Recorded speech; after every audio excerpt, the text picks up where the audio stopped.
Have you ever been deeply hurt by someone, maybe a friend, family member, or even someone from church, but instead of saying anything, you just smiled and stayed nice? You told yourself, I should forgive and move on, or a good Christian doesn't fight back. So you kept helping them, kept smiling at them, and kept acting like nothing happened. But inside, you felt small, angry, and used. If this sounds like you, I want to speak directly to your heart today. Being an overly nice Christian is not the same as being kind or Christ-like. And if we're not careful, this habit can quietly destroy our peace, our self-respect, and even our relationship with God. Let me explain this clearly so there's no confusion. Being kind, patient, and loving is biblical. Jesus showed mercy to sinners, washed his disciples' feet, and told us to love our enemies. But being an overly nice Christian is different. It usually looks like this. You say yes to things even when you're exhausted, just because you don't want to disappoint people. You stay silent when someone disrespects or uses you because you're afraid of being called unforgiving or not Christ-like. You pretend everything is fine on the outside while you're hurting on the inside. You do things for people not because you genuinely want to, but because you want them to see you as a good Christian.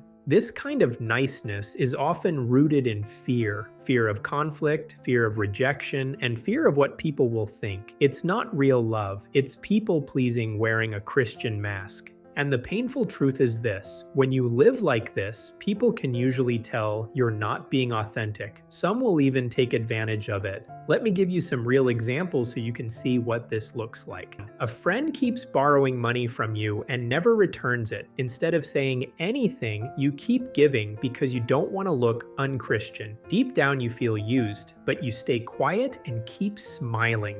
Example 2. Someone in your family constantly criticizes you or talks down to you. You never confront them. You just stay nice and keep serving them, hoping they'll change. Years pass and the disrespect continues while your self-respect slowly dies. Example 3. Someone in church gossips about you or takes credit for your work. Instead of addressing it, you stay silent because you think confronting them would be unloving. So you keep serving in the same ministry while feeling bitter inside. In all these situations, you're not being loving, you're being fearful, and the other person learns that they can keep treating you poorly because you won't push back. This is the hidden cost of being an overly nice Christian. This is one of the biggest misunderstandings in the church. Jesus was full of love, but he was not overly nice. Look at how he actually lived. When merchants and money changers were turning God's house into a marketplace, Jesus didn't smile and stay quiet. He made a whip, flipped tables, and drove them out. He was angry because he loved God's house.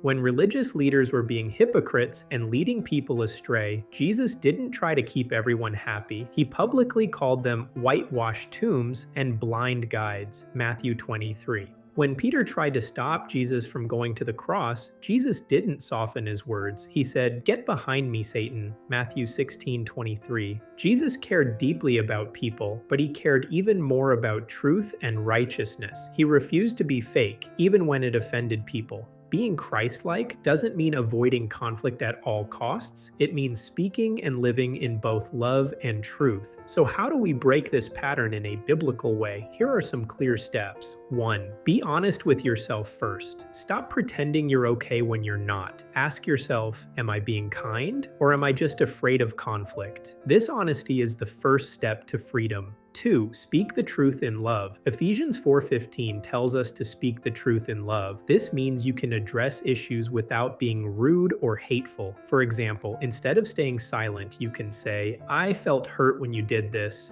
I want to forgive you, but I also need to talk about it."